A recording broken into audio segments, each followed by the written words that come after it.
이스라엘 들으라 생명의 말씀 야훼님은 우리의 주님. 찬미 예수님 안녕하세요. 오늘 9월 23일 수요일 성경 맛들이기 함께합니다. 성부와 성자와 성령의 이름으로 아멘. 말씀은 바로 네 곁에 있고 내 입에 있고 네 마음에 있다. 주님 성령의 빛으로 저희 눈을 여시어 주님의 길을 보게 하시고 저희 귀를 여시어 생명의 말씀을 듣게 하소서. 아멘. 성부와 성자와 성령의 이름으로 아멘. 절도에 관한 법. 어떤 사람이 소나 양을 도둑질하여 그것을 잡거나 팔았을 경우 소 한 마리에 소 5마리를, 양 한 마리에 양 4마리를 배상해야 한다. 도둑이 집을 뚫고 들어가다 들켜서 맞아 죽었으면 살인죄가 되지 않는다. 그러나 해가 이미 떠오른 다음에는 살인죄가 된다. 도둑질한 자는 배상해야 한다. 그가 가진 것이 없으면 제 몸을 팔아 도둑질한 것을 갚아야 한다. 도둑질한 짐승이 소든 나귀든 양이든 아직 산 채로 그의 손에 있으면 그는 그것을 갑절로 배상해야 한다. 손해배상법. 어떤 사람이 밭이나 포도원에서 풀을 뜯기던 가축을 풀어놓아 남의 밭 곡식을 뜯어먹게 했을 경우 그는 자기 밭의 가장 좋은 소출과 자기 포도원의 가장 좋은 소출로 배상해야 한다. 불이 나서 가시덤불에 옮겨붙어 남의 낫갈이나 거두지 않은 곡식이나 밭을 태웠을 경우 불을 낸 자는 자기가 태운 것을 배상해야 한다. 어떤 사람이 이웃에게 돈이나 물건을 지켜달라고 맡겼다가 그 집에서 도둑을 맞았을 경우 그 도둑이 잡히면 도둑은 그것을 갑절로 배상해야 한다. 그러나 도둑이 잡히지 않으면 그 집 주인이 이웃의 물품에 손을 대지 않았는지 밝히러 하느님께 나아가야 한다. 소나 낙이나 양이나 겉옷이나 그 밖에 어떤 분신물이든 한쪽이 저것은 내 것이다 하고 주장하는 사건이 생기면 양쪽이 관련된 이 일은 하느님께 가져가야 한다. 하느님께서 유죄 판결을 내리신 자는 상대방에게 갑절로 배상해야 한다. 어떤 사람이 이웃에게 낙이나 소나 양이나 그 밖에 어떤 가축이든 지켜달라고 맡겼는데 죽거나 다치거나 아무도 보지 않은 사이에 없어졌을 경우 맡았던 이가 이웃의 물건에 손을 대지 않았다는 것을 주님 앞에서 맹세하여 두 사람 사이의 시비를 가려야 한다. 그러면 임자는 그것을 받아들이고 상대방은 배상하지 않는다. 그러나 그것이 도둑을 맞았다면 그 임자에게 배상해야 한다. 그것이 맹수에게 찢겨 죽었다면 그것을 증거물로 내놓고 찢겨 죽은 짐승은 배상하지 않는다. 어떤 사람이 이웃에게 짐승을 빌려갔다가 그것이 다치거나 죽었을 경우 그 임자가 같이 있지 않았다면 배상해야 한다. 임자가 같이 있었다면 배상하지 않는다. 그 짐승이 세를 낸 것이면 쇳돈은 물어야 한다. 처녀를 범한 자에 관한 법. 어떤 사람이 정혼하지 않은 처녀를 꿰어 그와 동침하였을 경우 신부 몸값을 내고 그 처녀를 아내로 맞아들여야 한다. 그 처녀의 아버지가 자기 딸을 그에게 주는 것을 거절하면 처녀의 몸값에 해당하는 금액을 물어야 한다. 그 밖에 사형에 처할 죄인. 너희는 주술쟁이 여자를 살려두어서는 안 된다. 짐승과 교접하는 자는 누구든 사형을 받아야 한다. 주님 말고 다른 신들에게 제사를 지내는 자는 처형되어야 한다. 약자 보호법. 너희는 이방인을 억압하거나 학대해서는 안 된다. 너희도 이집트 땅에서 이방인이었다. 너희는 어떤 과부나 고아도 억눌러서는 안 된다. 너희가 그들을 억눌러 그들이 나에게 부르짖으면 나는 그 부르짖음을 들어줄 것이다. 그러면 나는 분노를 터뜨려 칼로 너희를 죽이겠다. 그러면 너희 아내들은 과부가 되고 너희 아들들은 고아가 될 것이다.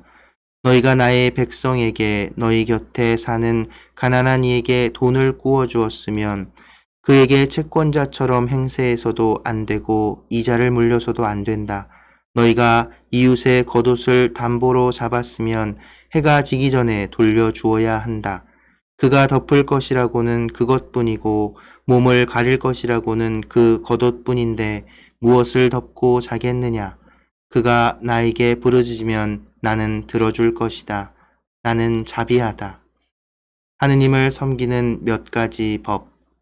너희는 하느님을 욕하거나 너희 백성의 수장을 저주해서는 안 된다. 너희의 풍성한 수확과 과일즙을 나에게 바치기를 미루어서는 안 된다.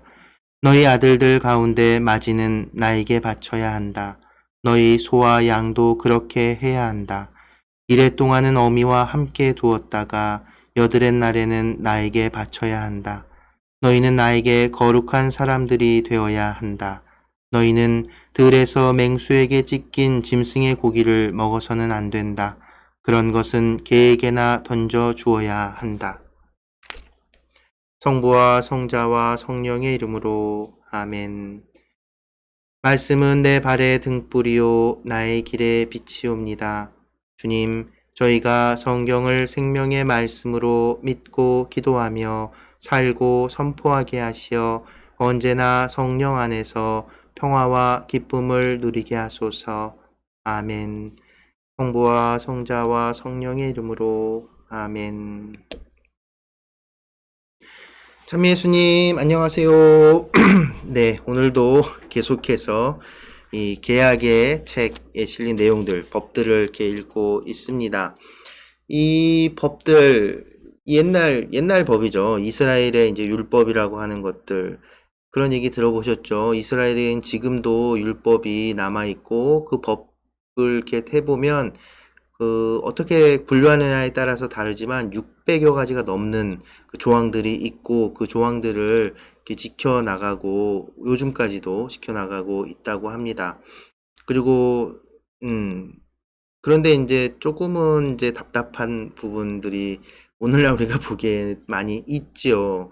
근데 그럼에도 불구하고 그 조항들이 그러니까 이스라엘 백성들은 그 조항들이 하느님께서 주신 것이고 하느님과의 약속이라는 마음으로 정말 철저하게 지켰던 것 같습니다. 사실 한편으로 그런 철저함은 우리 스스로에게도 한번 되짚어봤으면 좋겠어요.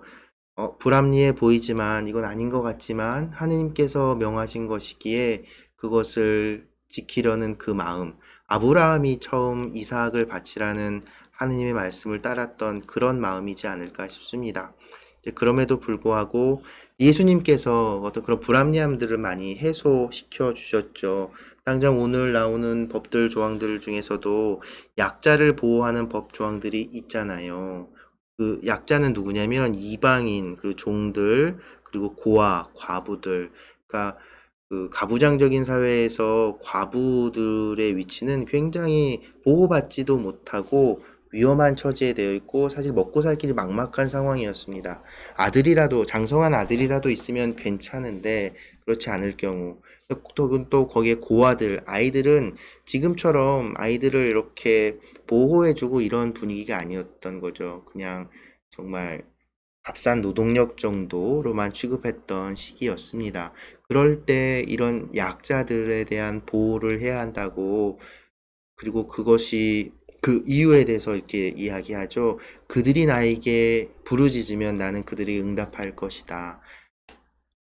하느님께서 그런 분이시라는 겁니다. 자비하신 분이라는 거죠. 강자들, 부자들의 하느님이 아니라 약자들이 당신께 부르짖으면 그 부르짖음을 모르는 척하지 않으신다는 겁니다. 네가 이집트에서 그 종살이 할 때 부르짖는 소리를 내가 모르는 척하지 않았던 것처럼 나는 그런 하느님이니까 너희들도 그런 약자들을 보호하고 감싸야 한다고 얘기하는 거죠. 그런데 뭐냐면 다른 막 율법들은 철저하게 막 지키면서 이런 약자들을 보호하는 법은 이제 예수님 시대에 잘 지켜지지 않았던 거예요. 그리고 악용되기도 하고요.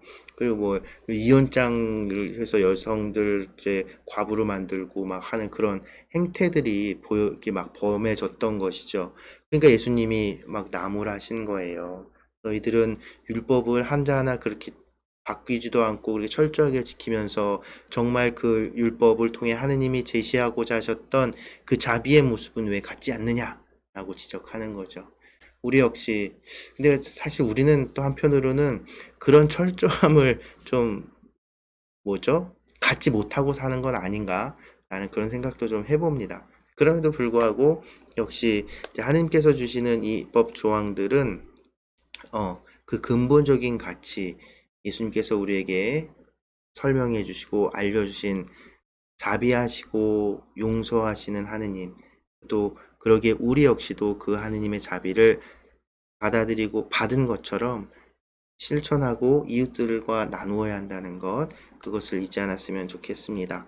그리고 또 한 가지는 그 왜 이제 동물 특히 몇몇 어떤 규정들은 이게 무슨 종교적인 이유가 있는가 싶은 그런 그러니까 또 윤리적인 규정들도 아니고 예를 들어서 들에서 물려주고 맹수에게 찢긴 짐승의 고기를 먹어서는 안 된다 이런 규정들 같은 경우에는 뭐 이게 정확하게 그것이다라고 할 수는 없습니다. 그런데 이제 추정해보고 생각해보면 이제 이런 규정들도 여럿 있거든요. 근데 그런 규정들은 윤리적인 것도 아니고 종교적인 것도 아닌데 들어가 있는 그런 규정들 그런 것들은 대부분 어떤 경우가 있냐면 그러니까 그 복원적인 부분이랄까 아이고 말이 생각이 안 나네.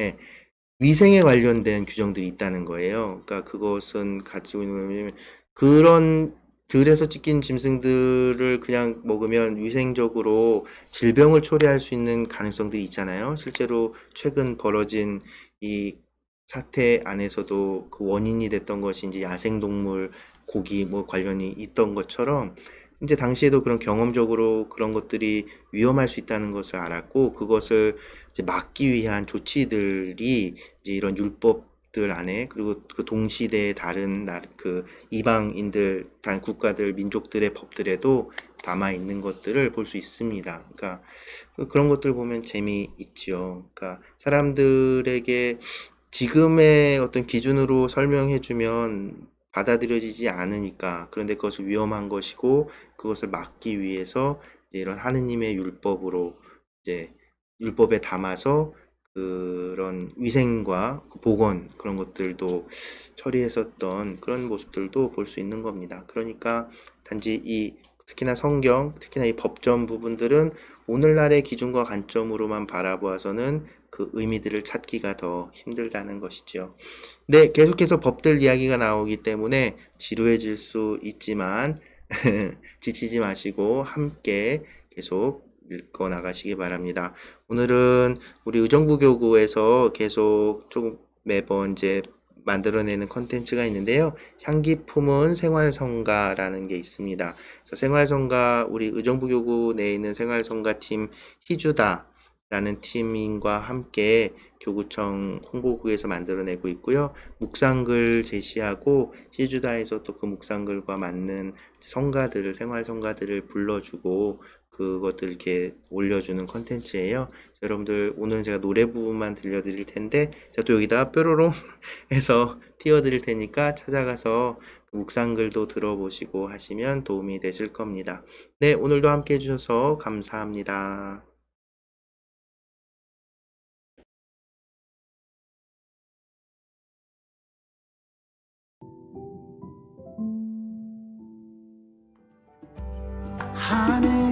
하느님께서는 우리의 만남을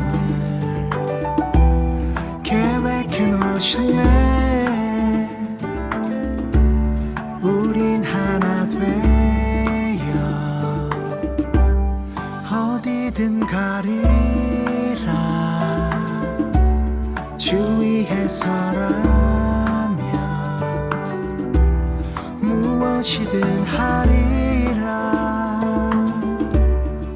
당신과